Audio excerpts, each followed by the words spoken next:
ദൈവനാമത്തിന് മഹത്വം ഉണ്ടാകട്ടെ. ഇത് 3-ാമത്തെ ക്ലാസ്സാണ്. കഴിഞ്ഞയാഴ്ച സഭായോഗത്തിൻ്റെ പ്രാധാന്യത്തെക്കുറിച്ച് വളരെ പറഞ്ഞു. അത് നിങ്ങൾ കേട്ട് മനസ്സിലാക്കിയെന്ന് മാത്രമല്ല, അതിനുശേഷമുള്ള എല്ലാ യോഗങ്ങളും, സഭയുടെ യോഗങ്ങളും നിങ്ങൾ വിശ്വസ്തമായി പങ്കെടുത്തു എന്ന് ഞാൻ വിശ്വസിക്കട്ടെ. അങ്ങനെ ചെയ്യുന്നില്ലെങ്കിൽ പിന്നെ ക്ലാസ് കൊണ്ട് പ്രയോജനമില്ല. കേൾക്കുന്ന സത്യം അനുസരിക്കുന്നില്ലെങ്കിൽ അത് നമുക്ക് ദോഷത്തിന് ഇടയായിത്തീരും. ഇന്ന് നമ്മുടെ വിഷയം എന്ന് പറയുന്നത് മൂപ്പന്മാരുടെയും ഡീക്കന്മാരുടെയും ശുശ്രൂഷകൾ, സഭയുടെ ശുശ്രൂഷ എന്നുള്ളതാണ്. അതുകൊണ്ട് ഞാൻ മൂപ്പന്മാരുടെ ശുശ്രൂഷയെക്കുറിച്ച് കുറെ കാര്യങ്ങൾ പറയാം. കർത്താവ് വീണ്ടെടുക്കപ്പെട്ട് തന്റെ ജനവും തമ്മിലുള്ള ബന്ധത്തെ ഒരു ഇടയനും ആടും തമ്മിലുള്ള ബന്ധമായിട്ടാണ് ചിത്രീകരിച്ചിരിക്കുന്നത്. യഹോവ എൻ്റെ ഇടയനാകും എന്ന വിശ്വാസികള് സധൈര്യം ദൈവവചനത്തിന്റെ അടിസ്ഥാനത്തിൽ അവർ പറയാറുണ്ട്. യഹോവ എൻ്റെ ഇടയനാകുന്നു എന്ന് പറയുമ്പോൾ ആ ഇടയൻ ആടുകൾക്ക് വേണ്ടി തൻ്റെ ഇടയെ ശുശ്രൂഷ ചെയ്യുന്നു എന്നതിൽ തന്നെ വ്യക്തമാണ്. യഹോവ ഇടയൻ എന്നുള്ളതിൽ ആടുകളുമായുള്ള ഉടമസ്ഥാവകാശം, ആടുകളുടെ മേലുള്ള അധികാരം, ആടുകളോടുള്ള സ്നേഹം, ആടുകളെ പരിപാലിക്കുന്നത്, സംരക്ഷിക്കുന്നത്, തെറ്റ് ചെയ്യുന്ന ആടുകളെ ശിക്ഷിക്കുന്നത്, ഇങ്ങനെ ഒരുപാട് കാര്യങ്ങൾ അതിൽ അടങ്ങിയിട്ടുണ്ട്. അതുകൊണ്ട് തന്നെയാണ് കർത്താവിൻ്റെ ആട് എന്ന നിലയിൽ ഇടയനോടുള്ള വിധേയത്വം, അനുസരണം, ഇടയനോടുള്ള നന്ദി, ഇടയനോടുള്ള സ്നേഹം, ആരാധന, ആശ്രയം, ഇങ്ങനെ അനേക കാര്യങ്ങൾ അതിൽ അടങ്ങിയിട്ടുണ്ട്. വിശ്വാസികളുടെ ഈ ബന്ധങ്ങളൊക്കെ, അന്യോന്യമുള്ള ബന്ധങ്ങൾ വളരെ പ്രധാനപ്പെട്ട ബന്ധങ്ങളാണ്. അനുദിനമുള്ള പ്രായോഗിക പരിപാലനവും സംബന്ധിച്ച് ദൈവം ചെയ്തിട്ടുള്ളതായിരിക്കുന്ന ഒരു ക്രമീകരണമാണ് മൂപ്പന്മാരെന്നുള്ളത്. നമ്മുടെ കർത്താവ് ശ്രേഷ്ഠ ഇടയനായിരിക്കുമ്പോൾ തന്നെ, വലിയ ഇടയനായിരിക്കുമ്പോൾ തന്നെ തൻ്റെ ആടുകളെ മേയിക്കുവാനായിട്ട് ദൈവം ഇടയന്മാരെ, മൂപ്പന്മാരെ സഭകളിൽ നിയമിച്ചിട്ടുണ്ട്. അത് ഒരു വലിയ ക്രമീകരണമാണ്. ആ ക്രമീകരണം നാം ശരിക്കും മനസ്സിലാക്കുകയും അതിൻ്റെ ഗൗരവത്തിൽ തന്നെ അതെടുക്കുകയും ചെയ്യാതെ വന്നാൽ നമുക്ക് ഒരിക്കലും വിജയകരമായിട്ട് സഭാജീവിതം കൊണ്ടുപോകാൻ സാധിക്കുകയില്ല. നമ്മുടെ കർത്താവ് പറഞ്ഞു, മത്തായി സുവിശേഷം 6:24 പറഞ്ഞു, 2 യജമാനന്മാരെ സേവിക്കുവാൻ ആർക്കും കഴിയുന്നതല്ല. അത് വളരെ ശരിയാണ്. 2 യജമാനന്മാരെ സേവിക്കാനായിട്ട് നമുക്ക് കഴിയുകയില്ല. കർത്താവാണ് സഭയുടെ ശ്രേഷ്ഠ ഇടയൻ. ആ ശ്രേഷ്ഠ ഇടയന്റെ കീഴിൽ അണ്ടർ ഷെപ്പേർഡ്സ് എന്ന് ഇംഗ്ലീഷിൽ പറയും, കീഴിടയന്മാരായി മൂപ്പന്മാരെ നിയമിച്ചിട്ടുണ്ട്. അപ്പോൾ ഈ കീഴിടയന്മാരാണ് പ്രായോഗിക തലത്തിൽ ആടുകളുടെ സംരക്ഷണവും പരിപാലനവും സംബന്ധിച്ച എല്ലാ കാര്യങ്ങളും ചെയ്യുന്നത്. കർത്താവിൻ്റെ പരിപാലന ശുശ്രൂഷ കർത്താവ് ഒരളവിൽ കൈമാറ്റം ചെയ്തിരിക്കുന്നത് ഈ മൂപ്പന്മാർക്കാണ്. കർത്താവ് തന്നെ അത് ചെയ്യുന്നുണ്ട്, എന്നാൽ മൂപ്പന്മാരിൽ കൂടെയാണ് അത് ചെയ്യുന്നത്. അപ്പോൾ ആ നിലയിൽ മൂപ്പന്മാരുടെ ശുശ്രൂഷ ഒരു ദൈവിക ശുശ്രൂഷയാണ് എന്ന് നമുക്ക് ഉറക്കെ പറയാം. കാരണം കർത്താവ് ചെയ്യേണ്ട ശുശ്രൂഷ കർത്താവ് തൻ്റെ നിയമിക്കപ്പെട്ടതായിരിക്കുന്ന ഇടയന്മാരിൽ കൂടെ, മൂപ്പന്മാരിൽ കൂടെ ചെയ്യുകയാണ് ചെയ്യുന്നത്. അപ്പോ ഇടയന്മാരെന്നുള്ള നിലയിൽ മൂപ്പന്മാര് പ്രധാന ഇടയന്റെ ശുശ്രൂഷകൾ എന്തൊക്കെയാണ്, ആടുകളോടുള്ള കടപ്പാടെന്ന് മനസ്സിലാക്കി ആ കടപ്പാടുകൾ, ഉത്തരവാദിത്തങ്ങൾ നിർവഹിക്കുകയാണ് വേണ്ടത്. അതിലെ ഉത്തരവാദിത്തങ്ങളെ ഒറ്റ വാക്കിൽ പറഞ്ഞാൽ ആടുകളുടെ പരിപാലനം എന്നുള്ളതാണ്. ആടുകളെ പരിപാലിക്കുക. പൗലോസ് എഫെസോസിൽ നിന്നും മൂപ്പന്മാരെ വരുത്തിയിട്ട് അവരോട് പറഞ്ഞത് അങ്ങനെയാണ്, take heed of the flock. നിങ്ങളുടെ വിചാരണയിൽ ദൈവം ആക്കി വെച്ചിരിക്കുന്ന ആട്ടിൻകൂട്ടത്തെ പരിപാലിക്കുക. അതാണ്, ഈ പരിപാലനമാണ് മൂപ്പന്മാരുടെ ഏറ്റവും പ്രധാനമായ ഉത്തരവാദിത്വം.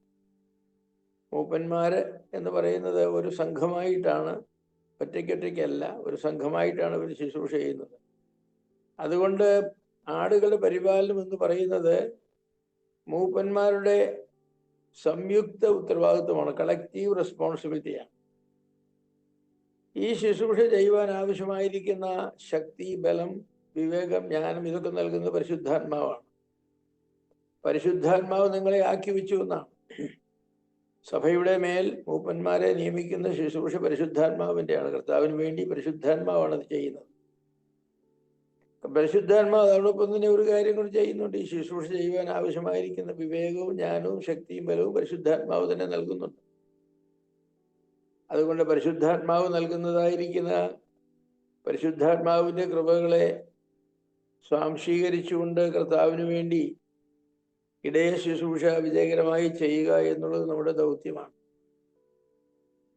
ഇടയ ശുശ്രൂഷയെക്കുറിച്ചുള്ളതായിരിക്കുന്ന നമ്മുടെ പഠനത്തിൽ അടിവരയിട്ട് പറയേണ്ടതായിരിക്കുന്ന പല കാര്യങ്ങളുണ്ട്. ഒന്നാമത് എനിക്ക് പറയാനുള്ളത്, ഇടയ ശുശ്രൂഷ എന്ന് പറയുന്നത് നിസ്തുല്യമായ ഒരു ശുശ്രൂഷയാണ്. അതിന് തുല്യമായ വേറൊരു ശുശ്രൂഷ ഇല്ല. അതുപോലെ ഒരു ശുശ്രൂഷ വേറെ ഇല്ല. ഇടയ ശുശ്രൂഷ എന്ന് പറയുന്നത് അത് സമയാതീതമായ ഒരു ശുശ്രൂഷയാണ് എന്ന് പറയാം. അതിന് നിത്യമായ ഒരു മാനദണ്ഡമുണ്ട്. ഭൂമിയിൽ വെച്ച് ഇടയന്മാർ ചെയ്യുന്ന ശുശ്രൂഷകളാണെങ്കിലും സ്വർഗത്തിൽ ചെല്ലുമ്പോൾ ആ ശുശ്രൂഷകളെ കുറിച്ച് വിലയിരുത്തപ്പെടുകയും അതിനെ പ്രതിഫലം നൽകുകയും ചെയ്യുന്നതാണ്. ആ നിലയിൽ ഒരു നിത്യമായ മാനം ഉള്ളതായിരിക്കുന്ന ഒരു ശുശ്രൂഷയാണ് ഇടയ ശുശ്രൂഷ എന്ന് പറയുന്നത്. അതുകൊണ്ട് തന്നെ അതിൻ്റെ ഗുണനിലവാരം അനുസരിച്ചുള്ള പ്രതിഫലങ്ങളും കർത്താവ് നൽകുന്നതാണ്. ഈ പ്രതിഫലങ്ങൾക്ക് നിത്യമായ ഒരു മാനമുണ്ട്. ഒളിമ്പിക്സിൽ ജയിക്കുന്ന ആളുകൾക്ക് കിട്ടുന്നതായിരിക്കുന്നത് ഒരു ഒലിവ് കിരീടമാണ്. ഒലിവല കൊണ്ടുണ്ടാക്കിയ ഒരു കിരീടമായിരുന്നു അപ്പോസ്തലന്മാരുടെ കാലത്ത്. ഇന്നത്തെ പോലെ ഗോൾഡ് മെഡലല്ല. എന്നാൽ അത് വാടിപ്പോകുന്ന മെഡലാണെങ്കിലും അതിനൊരു അംഗീകാരവും അത് വലിയ സംസാരിക്കുന്ന ചില സത്യങ്ങളുമുണ്ട്. നമ്മുടെ കർത്താവ് നമുക്ക് നൽകുന്നതായിരിക്കുന്ന കിരീടങ്ങൾ, ഇടയന്മാർക്ക് കൊടുക്കുന്ന കിരീടങ്ങൾ അങ്ങനെ വാടിപ്പോകുന്ന കിരീടങ്ങളല്ല. ഒരു സമാനതയില്ലാത്ത ഒരു ശുശ്രൂഷയാണ്. അത് സമയാതീതമായ ഒരു ശുശ്രൂഷയാണ് എന്ന് പറഞ്ഞാൽ ഇത് ഇവിടെ വെച്ചാണ് ചെയ്യുന്നതെങ്കിലും നിത്യത മുഴുവൻ നിലനിൽക്കുന്ന ഒരു മാനദണ്ഡം അതിനുണ്ട്. അതുപോലെ തന്നെ ഇടയ ശുശ്രൂഷയെക്കുറിച്ച് പറയേണ്ട വേറൊരു കാര്യമാണ്, അതൊരു സമഗ്ര ശുശ്രൂഷയാണ്, ഇൻ്റഗ്രേറ്റഡ് ശുശ്രൂഷയാണ്. ഡോക്ടർമാര് രോഗിയെ നോക്കുമ്പോൾ ശരീരത്തെ മാത്രമേ ചികിത്സിക്കുന്നുള്ളൂ. മനസ്സിനെ ചികിത്സിക്കാനായിട്ട് നമ്മൾ മാനസിക വിദഗ്ധരെ വേറെ കാണും. വിദ്യാഭ്യാസ വിദഗ്ധരെ ആണ് നമ്മൾ കുട്ടിയുടെ വിദ്യാഭ്യാസം സംബന്ധിച്ചുള്ള കാര്യങ്ങൾക്ക് നമ്മൾ പോകുന്നത്. എന്നാൽ ഒരു ഇടയന്റെ ശുശ്രൂഷ എന്ന് പറയുമ്പോൾ ശരീരവും മനസ്സും ആത്മാവും എല്ലാം സംബന്ധിക്കുന്ന എല്ലാ കാര്യങ്ങളും അതിൽ പെടുന്നതാണ്. അതുകൊണ്ട് തന്നെ അത് ഒരു സമഗ്ര ശുശ്രൂഷയാണ്. ഇപ്പോൾ ഒരു വിശ്വാസിക്ക് രാത്രി ഉറങ്ങാനായിട്ട് സാധിക്കുന്നില്ല. അങ്ങനെ 2-3 ദിവസങ്ങൾ ഉറങ്ങിയില്ലെങ്കിൽ ഡോക്ടറെ അടുക്കൽ പലരും പോകും. വാസ്തവത്തിൽ പോകേണ്ട മൂപ്പന്മാരുടെ അടുക്കലാണ്. എനിക്ക് 2-3 ദിവസമായിട്ട് ഉറങ്ങാനായിട്ട് സാധിക്കുന്നില്ല, എൻ്റെ ജീവിതത്തിൽ എന്തോ പ്രശ്നങ്ങൾ ഉണ്ടായിട്ടാണോ എനിക്കറിയില്ല, ഏതായാലും നിങ്ങൾ എനിക്ക് വേണ്ടി ഒന്ന് പ്രാർത്ഥിക്കണം എന്ന് പറയുന്നതാണ് ഏറ്റവും പ്രാഥമികമായി ചെയ്യേണ്ടത്. അതിനുശേഷമാണ് ഡോക്ടർമാരെയോ സൈക്യാട്രിസ്റ്റിനെയോ സൈക്കോളജിസ്റ്റിനെയോ ഒക്കെ കാണേണ്ടത്.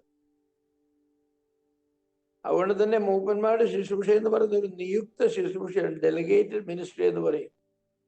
കർത്താവ് തൻ്റെ ഉത്തരവാദിത്വങ്ങൾ ആർക്കും ഏൽപ്പിച്ചു കൊടുത്തിട്ടില്ല, കൈമാറ്റം ചെയ്തിട്ടില്ല. ആ ഉത്തരവാദിത്തങ്ങളെല്ലാം കർത്താവിനുള്ളതാണ്. എന്നാൽ കർത്താവിന് വേണ്ടി ആ ഉത്തരവാദിത്തങ്ങൾ ചെയ്യാനായിട്ട് ഒരു കൂട്ടം ആളുകളെ, മൂപ്പന്മാരെന്ന് പറയുന്ന ഒരു കൂട്ടം ആളുകളെ കർത്താവ് നിയമിച്ചിട്ടുണ്ട്. അപ്പോൾ ആ ശുശ്രൂഷ ചെയ്യുവാനുള്ളതായിരിക്കുന്ന അധികാരവും ഒന്നും ഈ മൂപ്പന്മാരുടെ സ്വന്തമല്ല. നമുക്ക് കർത്താവ് നൽകുന്നതായിരിക്കുന്ന സമയപരിധിയിലും അതിൻ്റെ ഫ്രെയിം ഓഫ് റെഫറൻസിലും നിന്നുകൊണ്ട് കാര്യം ചെയ്യുക മാത്രമാണ് സാധ്യമായത്. അതുകൊണ്ട് തന്നെ അതേ ശുശ്രൂഷയെക്കുറിച്ച് പറയുമ്പോൾ അതൊരു വൈഷമ്യമേറിയ ശുശ്രൂഷയാണ്, ഡിഫിക്കൽട്ട് മിനിസ്ട്രിയാണ്. ആടുകളെ മേയിച്ചിട്ടുള്ളവർക്കറിയാം, ഈ 4 ആടുകളെ കുറിച്ചാണ് ഞാൻ പറയുന്നത്. അതിനെ മേയിക്കാൻ വലിയ പ്രയാസമാണ്. 10 ആടുകളെ അഴിച്ചു വിട്ടാൽ അത് 10 വഴിക്ക് പോകും. 10 ആടുകളെയും കയറിട്ട് കെട്ടിക്കൊണ്ടുവരുന്ന തീറ്റാൻ സാധ്യമല്ല. പിന്നെ തീറ്റി വെട്ടിക്കൊണ്ടിട്ട് കൊടുക്കുകയൊക്കെ ആളുകൾ ചെയ്യുന്നത്. വിശ്വാസികളെ സംബന്ധിച്ച് പറയുമ്പോഴും അവർ ആടുകൾ എന്നാണല്ലോ പറയുന്നത്. അവര് വെറുതെ അങ്ങ് കർത്താവ് പറഞ്ഞതല്ല ആടുകള്. കർത്താവ് അത് പറയാൻ കാര്യം, ആടുകളുടെ ഒരുപാട് സ്വഭാവം വിശ്വാസികൾക്കുണ്ട്. ശിയാപ്രവചനം 53 നാം എല്ലാവരും ആടുകളെ പോലെ ചിതറിപ്പോയിരുന്നു, വഴിവിട്ടു പോയിരുന്നു, സ്വന്തം വഴിക്ക് തിരിഞ്ഞിരുന്നു എന്നൊക്കെ പറയുന്ന ഭട്ടിൽ നാമാണ്.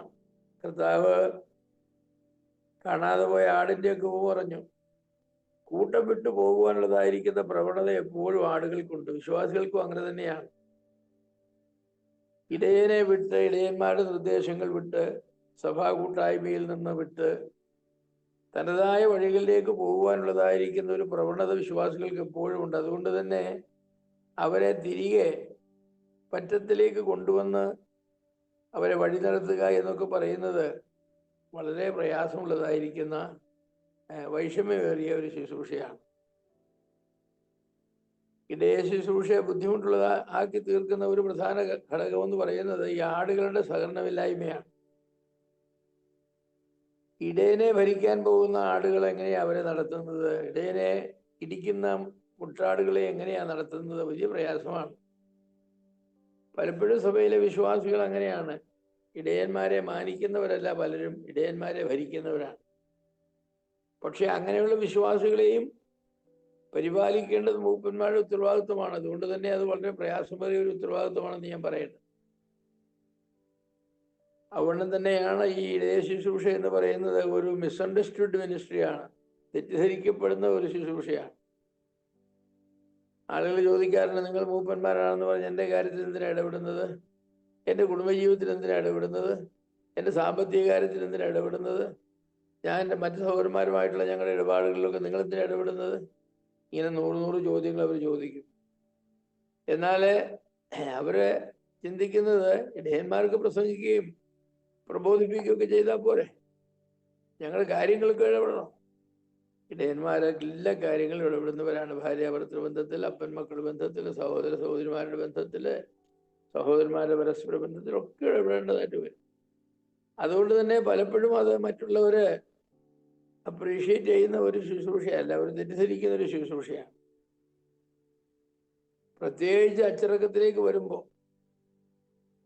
ഒരു വിധത്തിലും ആളുകൾ ഇഷ്ടപ്പെടുന്ന ഒരു കാര്യമല്ല അവരെ തെറ്റ് ചെയ്യുമ്പോൾ അവരെ ശിക്ഷിക്കുക, അല്ലെങ്കിൽ അവരോട് നിങ്ങൾ തെറ്റിപ്പോയി എന്ന് പറയുക, നേർവഴിക്ക് അവരെ നടത്തുക. അതൊന്നും പല വിശ്വാസികൾക്കും ഇല്ല. വളരെ കുറച്ച് വിശ്വാസികൾ മാത്രമേ ഉള്ളൂ ഒരു താങ്ക് യു പറയുന്നത്. ആദാം പ്രവാചകൻ ദാവീദിന്റെ അടുക്കൽ ചെന്ന് അവന്റെ തെറ്റുകളെ കുറിച്ച് പറഞ്ഞപ്പോൾ ദാവീദ് പ്രതികരിച്ചതുപോലെ പ്രതികരിക്കുന്ന വിശ്വാസികൾ കുറവാണ്. നിന്നെ ആരാ ഞങ്ങൾക്ക് യജമാനാക്കിയിരിക്കുന്നതെന്ന് ചോദിക്കുന്ന വിശ്വാസികളാണുള്ളത്. പിന്നെ സന്തോഷം എന്താണെന്ന് ചോദിച്ചാൽ ഇടയ ശുശ്രൂഷ പ്രതിഫലമുള്ള ഒരു ശുശ്രൂഷയാണ്, റിവാർഡിങ് മിനിസ്ട്രി.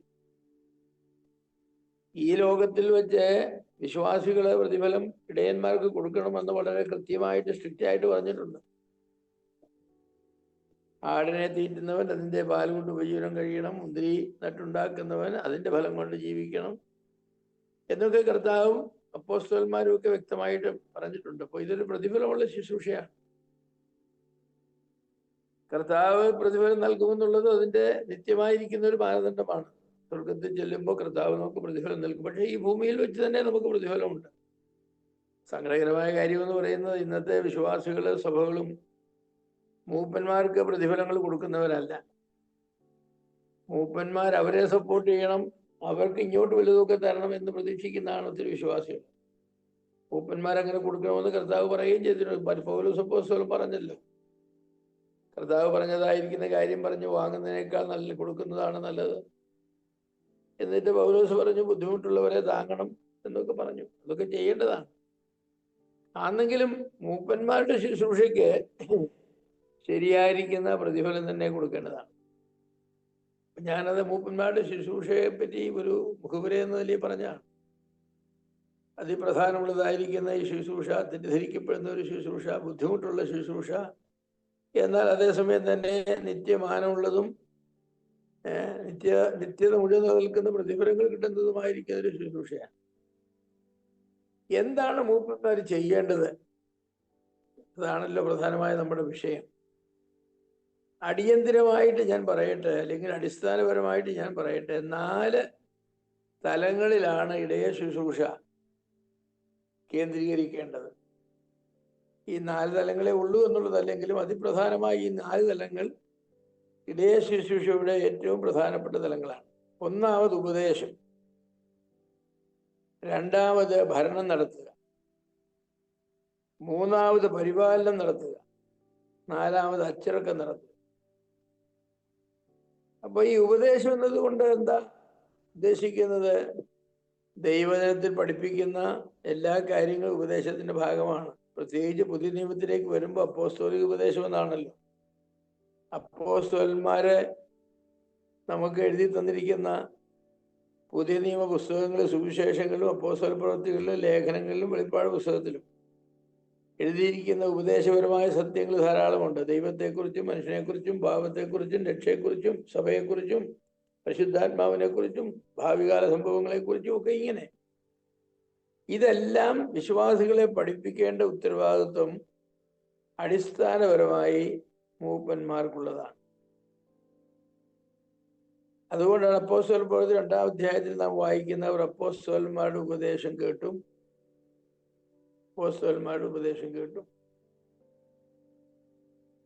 ഏതൊരു സഭയ്ക്ക് ഉപദേശം പഠിപ്പിക്കുവാനായിട്ട് വേർതിരിക്കപ്പെട്ട ഒരു സമയം ഉണ്ടായിരിക്കണം. ഞാൻ കഴിഞ്ഞ ആഴ്ച അതേക്കുറിച്ച് പരാമർശിച്ചു.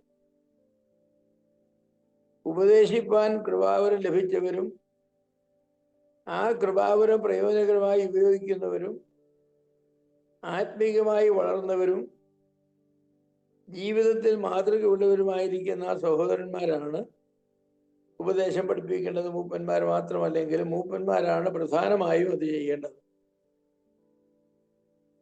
കർത്താവിൻ്റെ ഉപദേശങ്ങളും സത്യങ്ങളും കർത്താവ് കൈമാറ്റം ചെയ്തിരിക്കുന്നു എന്ന് പറഞ്ഞാൽ സത്യത്തിന്റെ തൂണും അടിസ്ഥാനവും എന്ന് പറയുന്നത് സഭയാണെന്നാണ് പൗലോസ് അപ്പോസ്തലൻ പറഞ്ഞത്.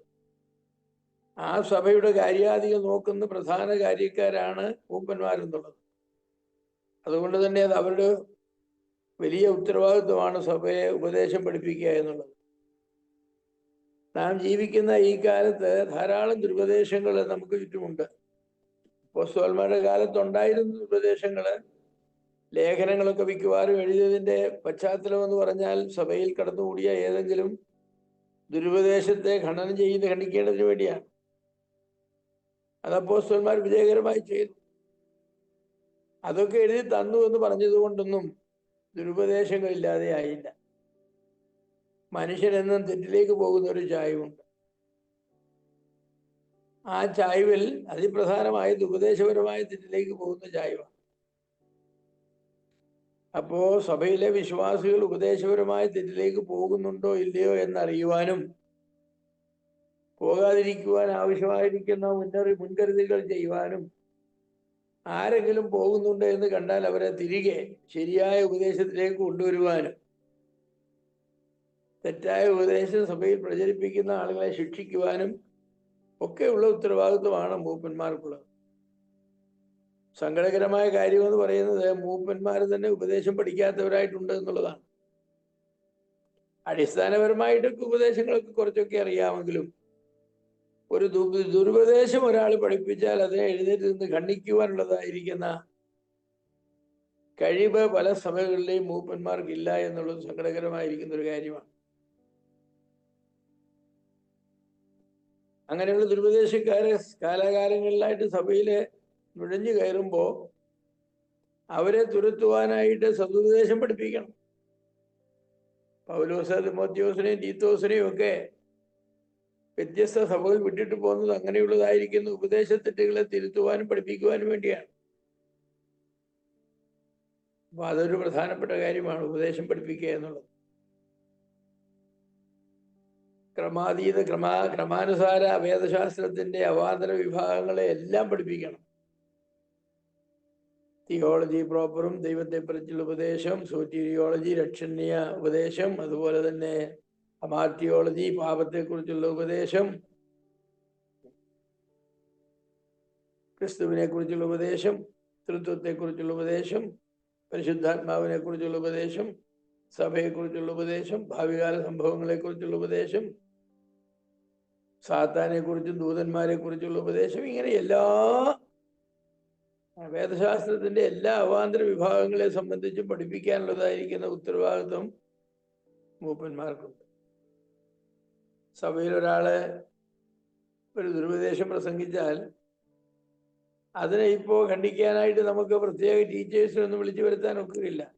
സഭയുടെ മൂപ്പന്മാരുണ്ടെങ്കിൽ അവർ തന്നെ ഖണ്ഡിക്കേണ്ടതാണ്.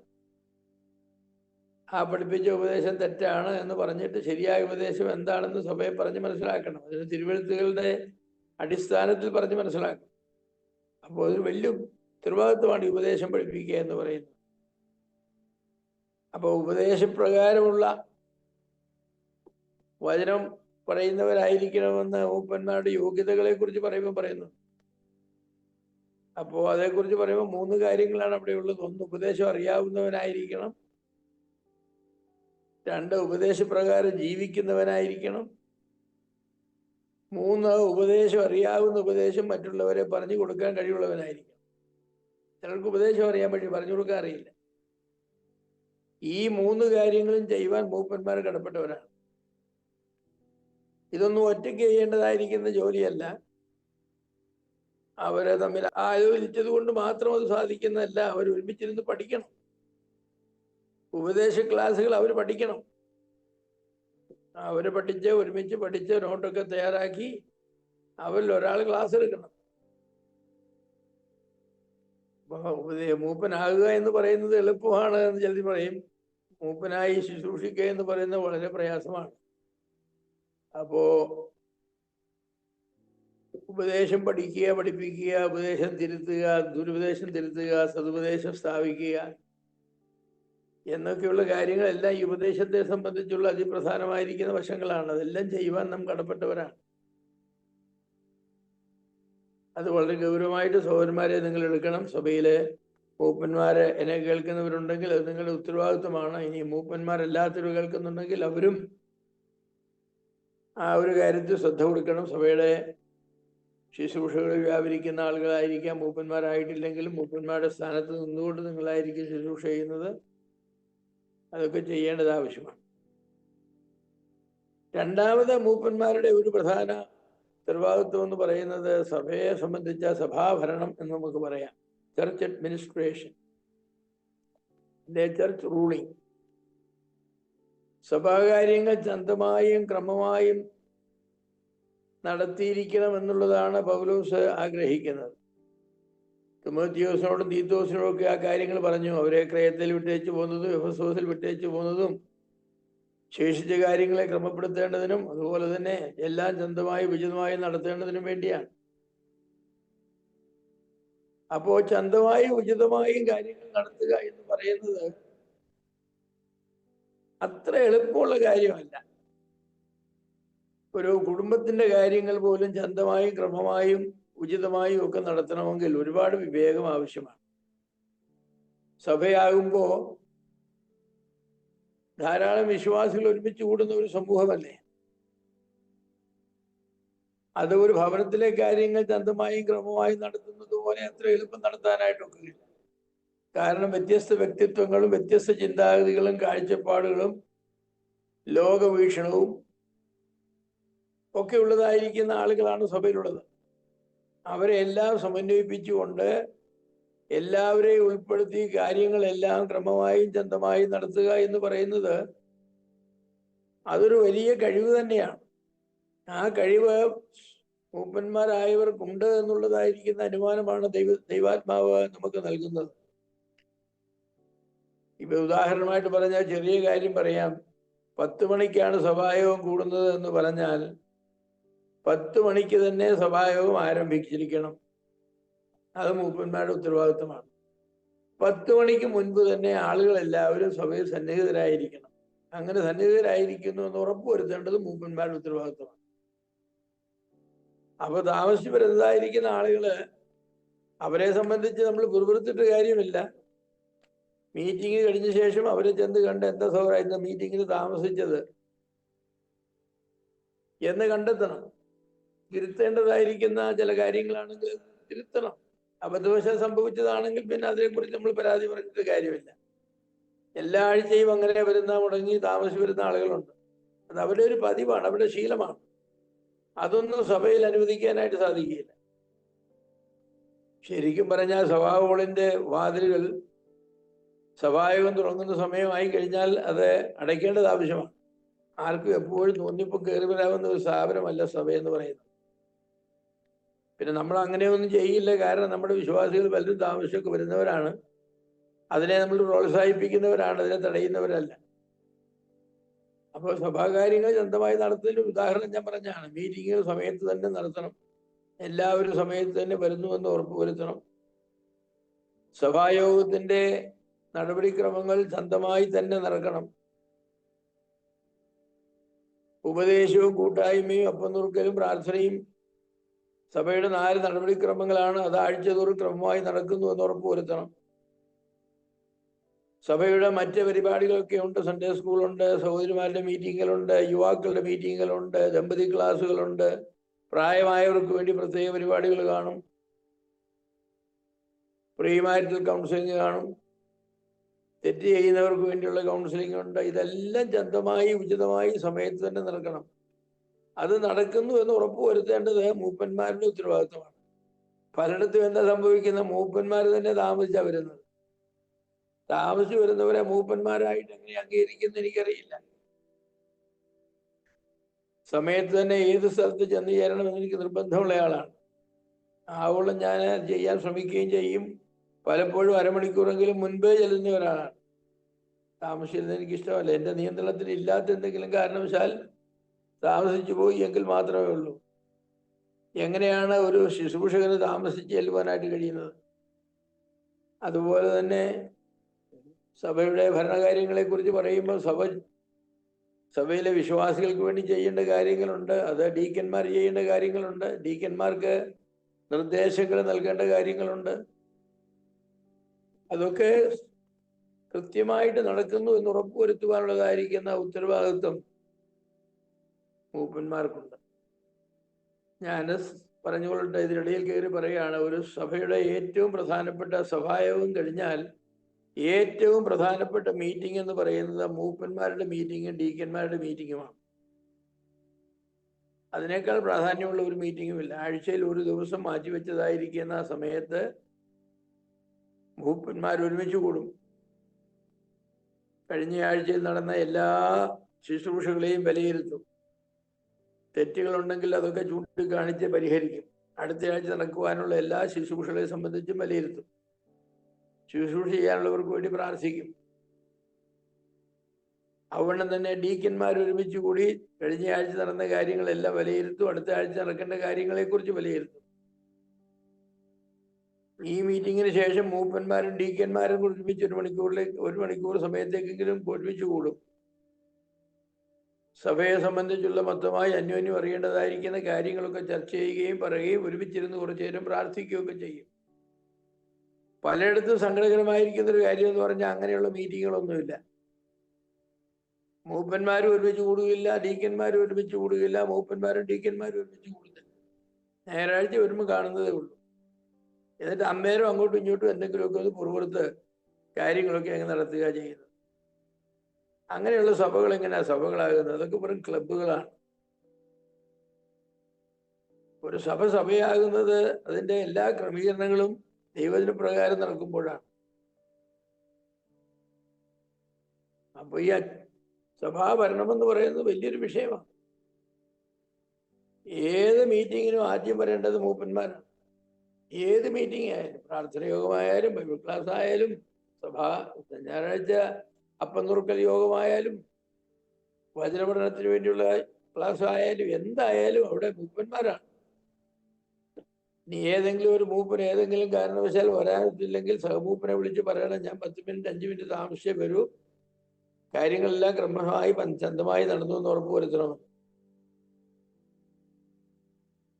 ഇങ്ങനെയുള്ള ക്രമീകരണങ്ങളൊന്നും പലയിടത്തും ഇല്ലെന്നുള്ളത് സങ്കടകരമാണ്. നമ്മുടെയൊക്കെ ഇടയിൽ മൂപ്പന്മാരുള്ള സഭകളിലുമില്ല, മൂപ്പന്മാരില്ലാത്ത സഭകളിലുമില്ല. കുത്തഴിഞ്ഞ പുസ്തകം പോലെയാണ്. അങ്ങനെയുള്ള പുസ്തകത്തിന്റെ പേജുകളൊക്കെ ഒന്നും ക്രമത്തിലല്ല. 1-ാം പേജ് കഴിഞ്ഞാൽ പിന്നെ 9-ാം പേജ് ആയിരിക്കും. കാറ്റടിച്ചാൽ അത് പറന്നു പോകും. ചിലപ്പോൾ കാണും, ചിലപ്പോൾ കാണുമില്ല. ഒരു ജ്യേഷ്ഠ സഹോദരൻ എന്ന പോലെയും, ഒരപ്പൻ എന്ന പോലെയും, ഒരമ്മ എന്ന പോലെയും പെരുമാറുവാൻ കടപ്പെട്ടവരാണ് സഭയിലെ മൂപ്പന്മാർ. ഒരപ്പന്റെ സ്ഥാനമാണ് മൂപ്പനുള്ളത്, അമ്മയുടെ സ്ഥാനമാണ് മൂപ്പനുള്ളത്. അതുപോലെ ജ്യേഷ്ഠ സഹോദരന്റെ സ്ഥാനമാണ് മൂപ്പനുള്ളത്. പിന്നെ അപ്പനും അമ്മയും ജ്യേഷ്ഠനും ഒക്കെ എങ്ങനെ പെരുമാറേണ്ടതെന്ന് അറിയാൻ പാടില്ലാത്ത ആളുകളാണെങ്കിൽ അവരെ സഭയിൽ വരുമ്പോൾ എങ്ങനെയാ പെരുമാറാൻ പോകുന്നത് എന്നുള്ളത് അവരുടെ വീട്ടിൽ അവർ കണ്ടുപഠിച്ചത് എങ്ങനെയാണോ അതുപോലെയൊക്കെ ആവും. അതുകൊണ്ടല്ലേ പൗലോസ് പറഞ്ഞ് സ്വന്തം ഭവനത്തെ പരിപാലിക്കാനും ഭരിക്കാനും അറിയാൻ വയ്യാത്തവൻ സഭയെ എങ്ങനെയാണ് ഭരിക്കുന്നത്? സാധിക്കില്ല. എത്ര വിചാരിച്ചാലും സാധിക്കില്ല.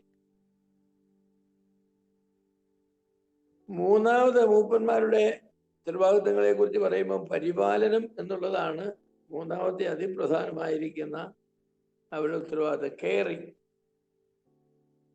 ആടുകളുടെ പരിപാലനം കൊണ്ട് അർത്ഥമാക്കുന്നത് ആടുകളുടെ പൊതുവായതും വ്യക്തിപരവുമായ ക്ഷേമം, വെൽഫെയർ ഉറപ്പുവരുത്തുക എന്നതാണ്. സമഗ്രക്ഷേമമാണ് ഇവിടെ വീക്ഷിക്കുന്നത്. ഓരോ വിശ്വാസിയും തൻ്റെ ഉത്തരവാദിത്വം സഹവിശ്വാസികളുള്ള ബന്ധത്തിൽ ശ്രദ്ധാപൂർവം നിവർത്തിക്കേണ്ടതാണ്. അങ്ങനെ നിവർത്തിക്കുവാൻ സമാധാനപരമായ ഒരു അന്തരീക്ഷം സഭയിൽ സൃഷ്ടിക്കേണ്ടതാണ്. അത് സൃഷ്ടിക്കാനുള്ള ഉത്തരവാദിത്വം മൂപ്പന്മാർക്ക് ടീക്കന്മാർക്കുമാണ്.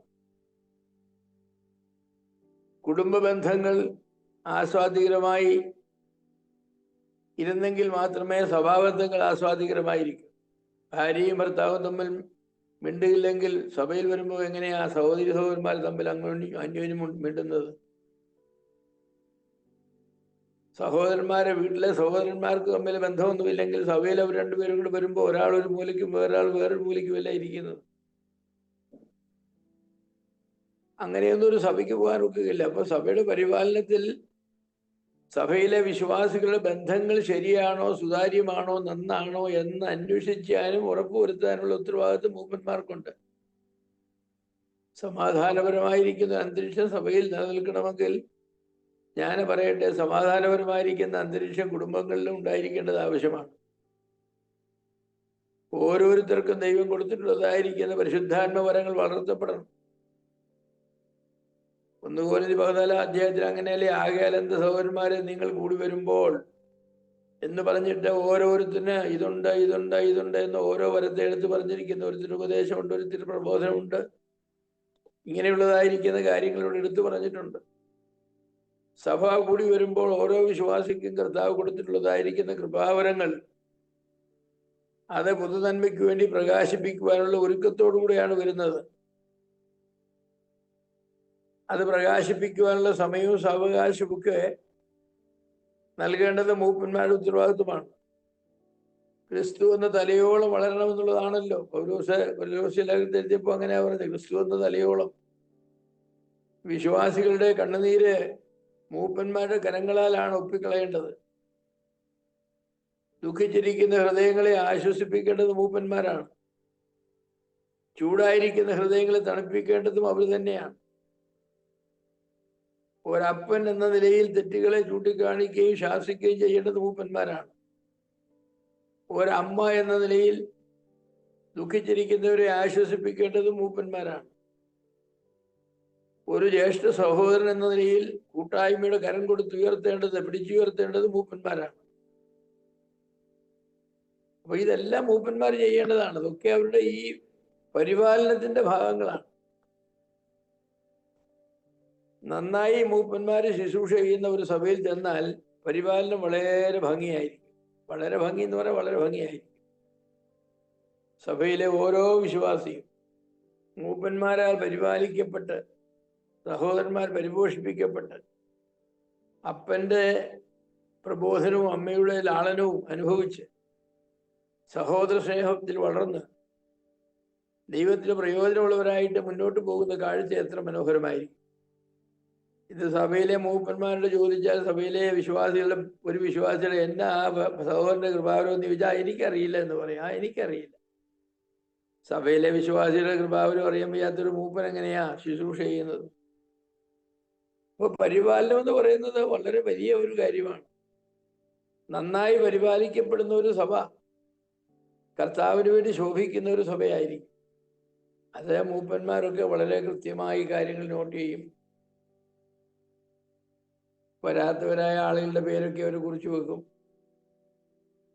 സഭായോഗത്തിൽ മുഖം വീർപ്പിച്ചിരുന്നവരുടെ പേരും അവർ കുറിച്ചു വെക്കും. സഭായോഗത്തിൽ നിന്ന് ഉറങ്ങിയവരുടെ പേരും അവർ കുറിച്ചു വെക്കും. അതെന്തിനാണെന്ന് ചോദിച്ചാൽ എന്തുകൊണ്ടാണ് ഈ സഹോദരൻ ഉറങ്ങിയത്? രാത്രി ഉറക്കം കിട്ടാത്തത് കൊണ്ടാണോ? അല്ലെങ്കിൽ അത് ചികിത്സ ആവശ്യമാണോ? കൗൺസിലിംഗ് ആവശ്യമാണോ? അതോ രാത്രി മുഴുവൻ സിനിമ കണ്ടുകൊണ്ടിരിക്കുകയായിരുന്നോ TV-യിൽ? എങ്കിൽ ഉപദേശവും കൗൺസിലിങ്ങും ആവശ്യമാണ്. ഭാര്യയുമായി വഴക്ക് കെട്ടിയിട്ട് വന്നിട്ടാണോ മുഖം വീർപ്പിച്ചിരുന്നത്? ഭർത്താവുമായിട്ട് വഴക്ക് കെട്ടിയിട്ട് വന്നിട്ടാണോ മുഖം വീർപ്പിച്ചിരുന്നത്? എങ്കിൽ കുടുംബ പ്രശ്നം പറഞ്ഞു തീർക്കേണ്ടത് ആവശ്യമാണ്. ദുഃഖിതനായിരിക്കാൻ കാരണം എന്താണ്? മക്കള് പ്രശ്നക്കാരായതുകൊണ്ടാണോ? സാമ്പത്തിക പ്രശ്നമുള്ളതുകൊണ്ടാണോ? അയൽക്കാരനുമായിട്ട് പ്രശ്നമുണ്ടായിട്ടാണോ? ഇതൊക്കെ മൂപ്പന്മാർ മനസ്സിലാക്കണം. അവർ പരിപാലനം വിജയിക്കണമെങ്കിൽ ആടുകളുടെ അവസ്ഥ അറിയണമെന്നുള്ളതാണ് ഈ പറയുന്നത്. ആടുകളുടെ അവസ്ഥ അറിയണം. ആടുകളുടെ അവസ്ഥ അറിയാൻ വയ്യാത്തൊരു ഇടയന്റെ എത്ര അപകടകാരിയായ ഒരു ഇടയനായിരിക്കും. തള്ളുകളുണ്ട്, ചെനയുള്ള ആടുകളുണ്ട്, അതിനെ ഓടിക്കാനൊക്കുകയില്ല. കുട്ടികളുള്ള ആടുകളുണ്ട്, അതിനെ അധികം ഓടിക്കാനൊക്കുകയില്ല. കാലുകൾക്ക് ഒടിവ് ഒക്കെ വന്നിട്ടുള്ള ആടുകളുണ്ട്, അതിനെ വെച്ച് കെട്ടണം, അതിനെ ഓടിക്കാനൊക്കുകയില്ല. ഓരോന്നിനെയും അതതിൻ്റെ രീതി അനുസരിച്ച്. യാക്കോബ് ഏശാവിനോട് പറഞ്ഞതാണ്. ഏശാവ് പറഞ്ഞു, സഹോദര ഞാനും കൂടെ നിൽക്കാൻ വന്നേക്കാൻ പറഞ്ഞു, എൻ്റെ ഇടയന്മാരെ നിർത്താമെന്ന് പറഞ്ഞു. യാക്കോബ് പറഞ്ഞു അങ്ങനെ ഒക്കുകയില്ല. കാരണം കറവയുള്ള പശുക്കളുണ്ട്, മുല കുടിക്കുന്ന ചെറിയ പാൽ കുടിക്കുന്ന കുഞ്ഞുങ്ങളുണ്ട്, പ്രായമുള്ളതുണ്ട്, ഗർഭിണികളായ ആടുകളുണ്ട്. ഇതിനെല്ലാം ഒരേ സ്പീഡിൽ ഓടിക്കാൻ ഒക്കുകയില്ല. അതുകൊണ്ട് ഞങ്ങളങ്ങ് ചെറിയ വന്നേക്കാമെന്ന് പറഞ്ഞു. എന്ന് പറഞ്ഞ ആടുകളുടെ സ്ഥിതിയെക്കുറിച്ച് അറിയാവുന്ന ഇടയനായിരുന്നു യാക്കോബ്. അതായിരുന്നു അവൻ വിജയിയാകാൻ കാരണം. ലാബാൻ അവനെ ഇഷ്ടപ്പെടാൻ കാരണം ലാബാന്റെ കീഴിൽ, യാക്കോബിന്റെ കീഴിൽ ലാബാന്റെ ആടുകൾ വളരെ വർദ്ധിച്ചു. നല്ല ഇടയനായിരുന്നു, നല്ല ഇടയനായിരുന്നു. സഭകളും അങ്ങനെ തന്നെയാണ്. നല്ല ഇടയന്മാരുണ്ടെങ്കിൽ സഭകൾ വളരും, ഉള്ള വിശ്വാസികൾ ആരോഗ്യമായിരിക്കും. അപ്പൊ ഉപദേശം പഠിപ്പിക്കുക, സഭാഭരണം നടത്തുക, സഭയെ പരിപാലിക്കുക. നാലാമത് സഭയുടെ അച്ചടക്കം വളരെ പ്രധാനപ്പെട്ട ഒരു വിഷയമാണ്. അച്ചടക്കം എന്ന വാക്ക് കേൾക്കുമ്പോൾ നമുക്ക് എപ്പോഴും തെറ്റിദ്ധരുത്തലും ശിക്ഷയുമാണ് വരുന്നത്. അത് മാത്രമല്ല അച്ചടക്കം, അത് അച്ചടക്കത്തിന്റെ ഒരു ഭാഗം മാത്രമാണ്. വിശ്വാസികളെ അവരായിരിക്കേണ്ട അച്ചിലിട്ട് അടക്കം ചെയ്ത് ഒരേ രൂപത്തിൽ കൊണ്ടുവരിക, മെന്ററിങ്. അതിൽ തെറ്റിദ്ധരുത്തലും ഉണ്ട്, ശിക്ഷപ്പെടുത്തലും ഉണ്ട്, ശാസനയും ഉണ്ട്, ഉപദേശവും ഉണ്ട്, പരിപോഷണവും ഉണ്ട്, എല്ലാം ഉണ്ട്. പാപം ചെയ്യുവാൻ സാധ്യതയുള്ള വിശ്വാസികൾക്ക് തടസ്സം ചെയ്യണം, അവർക്ക് ബുദ്ധിപദേശം നൽകണം, ശ്രദ്ധാപൂർവം നൽകണം. ചില വിശ്വാസികളെ മനഃപൂർവ്വം ശ്രദ്ധിച്ചില്ലെങ്കിൽ അവർ തെറ്റിലേക്ക് തന്നെ വീഴുന്നതാണ്. ചിലർക്ക് ചുറ്റും വേലി കെട്ടി അവരെ സൂക്ഷിക്കേണ്ടത് ആവശ്യമാണ്.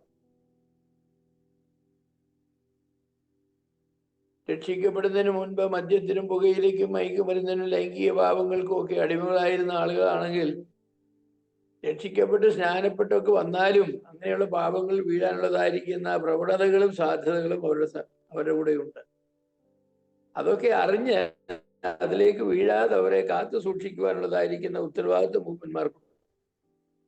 തുടർമാനമായിരിക്കുന്ന കൗൺസിലിംഗ് നൽകുക, ആരോഗ്യമുള്ള വിശ്വാസികളെ അവർക്ക് കൂട്ടുകാരായി നൽകുക, ഇതൊക്കെ ചെയ്യേണ്ടത് ആവശ്യമാണ്. ആളുകൾ രക്ഷിക്കപ്പെട്ടു എന്നുള്ളത് കൊണ്ട് മാത്രം അവരുടെ പ്രായോഗിക വിശുദ്ധീകരണം നടക്കുന്നില്ല. അവരുടെ പ്രായോഗിക വിശുദ്ധീകരണം നടക്കണമെങ്കിൽ അവരുടെ പ്രായോഗിക പ്രശ്നങ്ങൾ എന്തൊക്കെയാണെന്ന് മനസ്സിലാക്കി അത് പരിഹരിച്ചു കൊടുക്കണം.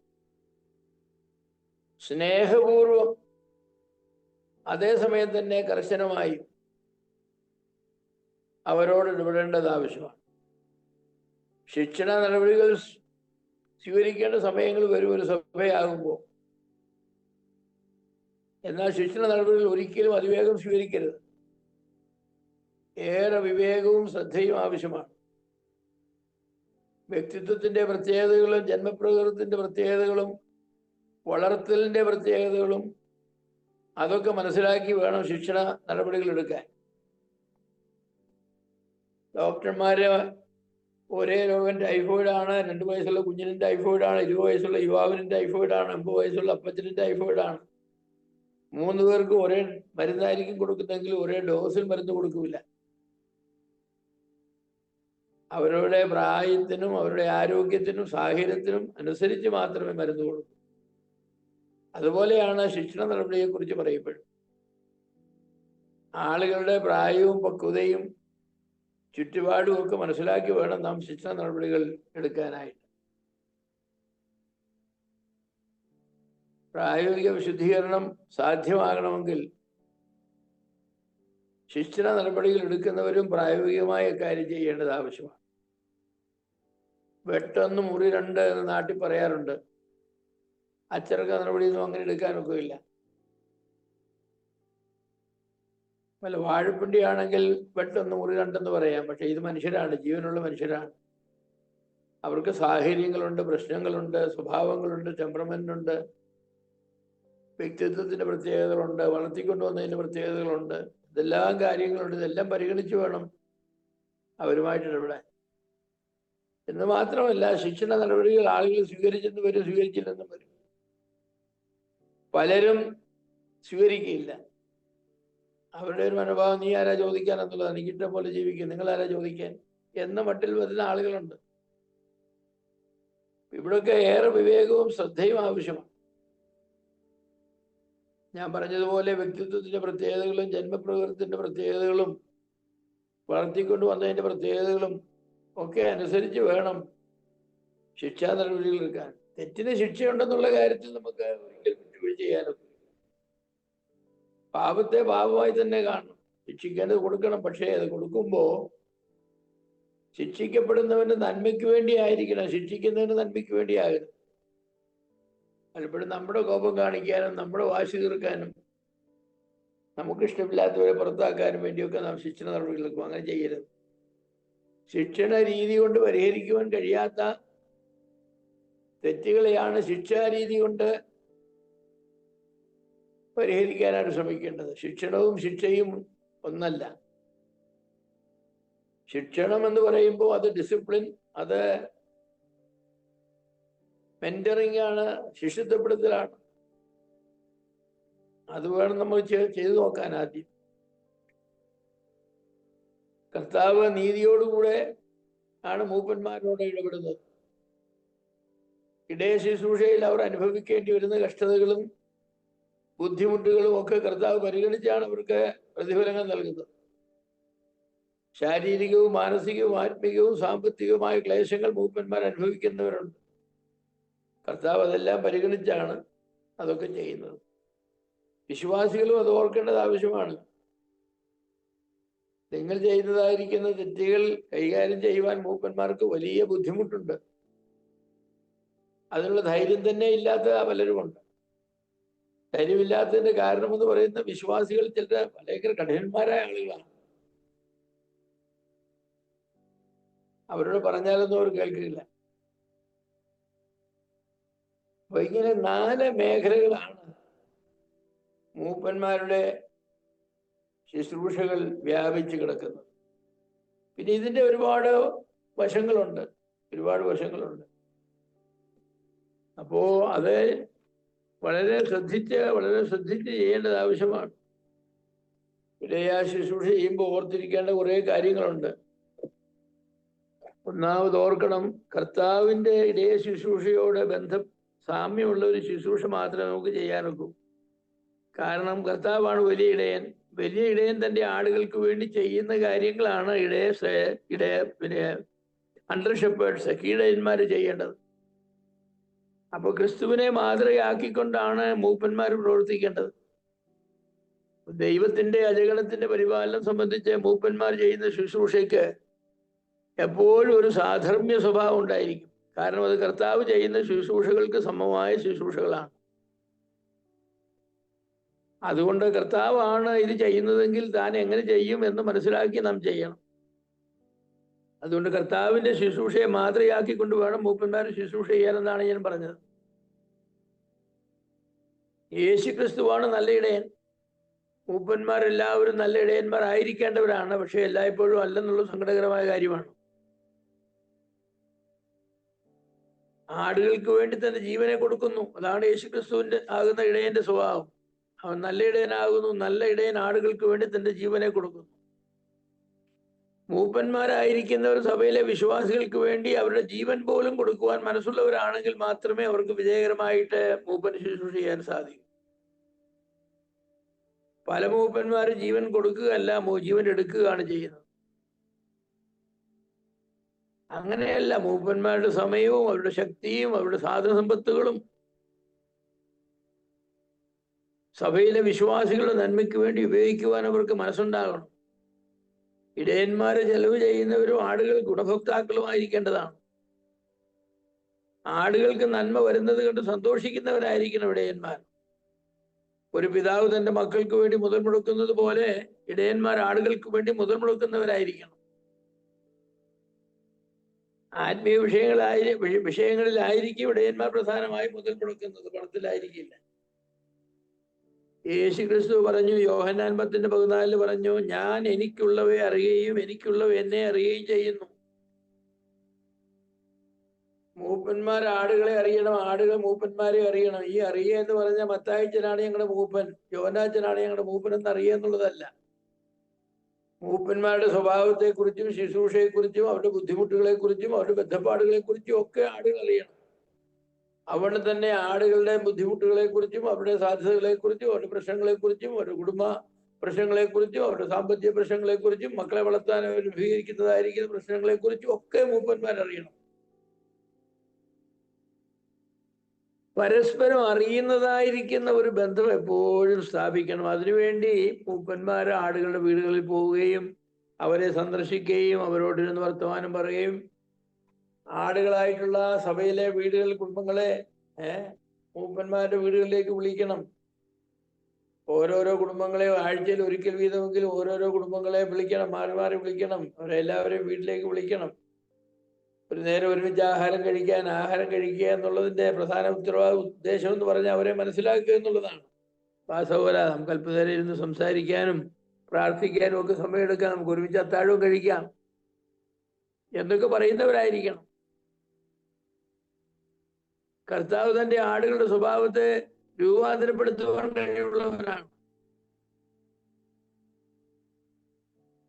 അതുപോലെ തന്നെയാണ് നാം. മൂപ്പന്മാർ ആടുകളുടെ സ്വഭാവത്തെ രൂപാന്തരപ്പെടുത്തണം. ചിലർ വരെ കോപിഷ്ഠന്മാരുണ്ട്, മുൻകോപികളുണ്ട്, തൻ കാര്യം നോക്കുന്നവരുണ്ട്, സ്വാർത്ഥതയുള്ളവരുണ്ട്, മറ്റുള്ളവരുമായിട്ട് തൊട്ടത്തിനൊക്കെ വഴക്ക് കിട്ടുന്നവരുണ്ട്. ഇങ്ങനെയുള്ള ആളുകളെയൊക്കെ മനസ്സിലാക്കി അവരെ ശാന്തന്മാരാക്കുകയും അവരുടെ സ്വഭാവത്തിന്റെ ദൂഷ്യങ്ങൾ അകറ്റുകയും ചെയ്യാനായിട്ട് മൂപ്പന്മാർ കടപ്പെട്ടവരാണ്. അപ്പൊ ഇതൊരു വലിയ ശുശ്രൂഷയാണ്. ഞാൻ പറയട്ടെ, ഈ മൂപ്പന്മാരുടെ ശുശ്രൂഷ എന്ന് പറയുന്ന ഒരു കരിസ്മാറ്റിക് ശുശ്രൂഷയാണെന്ന് ഞാൻ പറയാം. കാരണം കരിസ്മ എന്ന് പറഞ്ഞാൽ കൃപാവരം എന്നാണ് അർത്ഥം. കരിസ്മാറ്റിക് ശുശ്രൂഷ എന്ന് ഞാൻ പറയാൻ കാരണം ആളുകളുടെ കൃപാവരങ്ങളെ വളർത്തുന്ന ഒരു ശുശ്രൂഷയാണിത്. അന്യഭാഷ പറയുന്ന ശുശ്രൂഷയൊന്നും അല്ല ഉദ്ദേശിച്ചത്. കാരിസ്മാറ്റിക്കാരെന്ന് പറഞ്ഞാൽ പെന്തക്കോസ്തുകാരെ പോലെയുള്ള ഒരു കൂട്ടം വേറെ ആളുകളാണ്. അവർ അന്യഭാഷയിലൊക്കെ വിശ്വസിക്കുന്നവരാണ്. ഞാൻ അതേക്കുറിച്ചല്ല പറഞ്ഞത്. എൻ്റെ ശുശ്രൂഷ ഒരു കരിസ്മാറ്റിക് ശുശ്രൂഷയാണെന്ന് പറഞ്ഞാൽ എന്നോടുകൂടെയുള്ള വിശ്വാസികളുടെ കൃപാവരങ്ങളെ കണ്ടെത്തുകയും ആ കൃപാവരങ്ങളെ വളർത്തുകയും അവരുടെ കൃപാവരങ്ങളിൽ ശോഭിപ്പിക്കാനും ഉപയോഗിക്കാനുള്ള അവസരങ്ങൾ അവർക്ക് ഉണ്ടാക്കി കൊടുക്കുകയും ഒക്കെ ചെയ്യുന്ന ഒരു ശുശ്രൂഷയാണ്. ആളുകളെ വളർത്തുക എന്ന് പറഞ്ഞാൽ അങ്ങനെയാണ് വളർത്തുന്നത്. അവരുടെ കൃപാവരങ്ങൾ ദൈവം അവർക്ക് കൊടുത്തിട്ടുണ്ട്. ഓരോ വിശ്വാസിക്കും ഒരു കൃപാവരമെങ്കിലും കൊടുത്തിട്ടുണ്ട്. അത് കണ്ടെത്തി വളർത്തുവാനുള്ളതായിരിക്കുന്ന ഉത്തരവാദിത്വം മൂപ്പന്മാർക്കുള്ളതാണ്. ശുശ്രൂഷയ്ക്ക് ആവശ്യമായ കൃപാവരങ്ങൾ കൊടുക്കുന്ന പരിശുദ്ധാത്മാവാണെന്ന് നമുക്കറിയാം. 1 കൊരിന്ത്യർ 12, 13, 14 അധ്യായങ്ങൾ, റോമാലേഖനം 12 അധ്യായം, ഇങ്ങനെയുള്ളതായിരിക്കുന്ന അധ്യായങ്ങളിലൊക്കെ അതേക്കുറിച്ച് പറഞ്ഞിട്ടുണ്ട്. ഇടയ ശുശ്രൂഷയുമായി ബന്ധപ്പെട്ട കൃപാവരങ്ങൾ ലഭിച്ചിട്ടുള്ളവർക്ക് മാത്രമേ ഇടയ ശുശ്രൂഷയെ വിജയിക്കാനായിട്ട് കഴിയൂ. കരുണ കാണിക്കുക എന്നുള്ളത് അതിൽ പ്രധാനപ്പെട്ടതായിരിക്കുന്ന ഒന്നാണ്.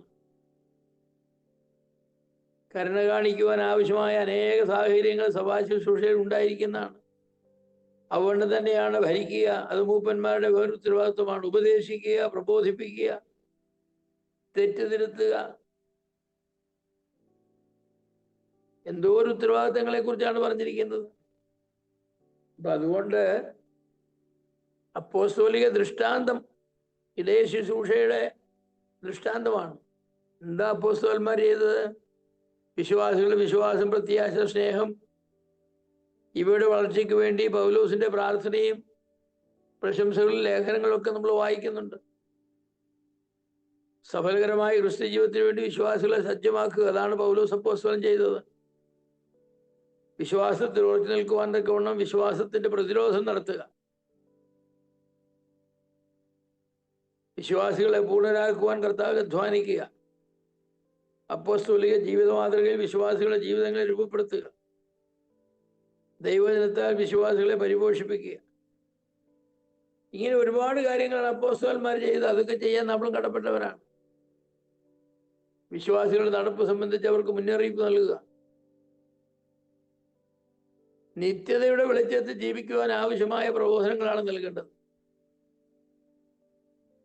ഉപദേശ പ്രശ്നങ്ങളുണ്ടെങ്കിൽ അത് ഉടനടി പരിഹരിക്കേണ്ടതാണ്. അല്ലെങ്കിൽ അന്യ സഭകളിലേക്കും ഉപദേശങ്ങളിലേക്കും ആളുകൾ പോകും.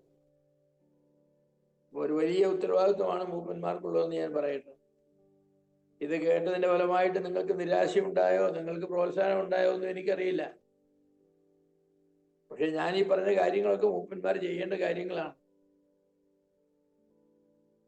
നമുക്കുള്ള ഒരു പ്രധാന പ്രശ്നം എന്ന് പറയുന്നത്, നമ്മുടെ ഇടയിലെ മൂപ്പന്മാർ പലരും ദൈവം അവരെ ഏൽപ്പിച്ചതായിരിക്കുന്ന ശുശ്രൂഷയാണ് അവരുടെ പ്രധാന ജോലി എന്ന് അവർ ചിന്തിക്കുന്നില്ല. ഇപ്പൊ ടീച്ചറായിട്ടുള്ള ഒരു മൂപ്പനോട് ഒരാൾ ചോദിക്കുക, സഹോദരന്റെ ജോലി എന്താന്ന് ചോദിച്ചാൽ മൂപ്പനാന്ന് പറയില്ല, ടീച്ചറാന്നേ പറയും. വാസ്തവത്തിൽ അദ്ദേഹത്തിന്റെ ജോലി മൂപ്പൻ എന്നുള്ളതല്ലേ? കാരണം ആളുകളെ പരിപാലിക്കുക എന്നുള്ളതല്ലേ? അതിനേക്കാൾ വലിയ ജോലിയാണോ താൻ ഉപജീവനത്തിന് വേണ്ടി ചെയ്യുന്നതായിരിക്കും ടീച്ചിങ് എന്ന് പറയുന്നത്? അപ്പൊ നമ്മുടെ കാഴ്ചപ്പാടിൽ നമ്മുടെ ദൈവം നമുക്ക് തന്നിട്ടുള്ള പ്രധാന ജോലിയാണ് ഇടയ ശുശ്രൂഷ എന്നുള്ളതിലേക്ക് അങ്ങനെ ചിന്തിക്കാൻ തന്നെ തുടങ്ങിയിട്ടില്ലെന്നാണ് ഞാൻ പറഞ്ഞത്.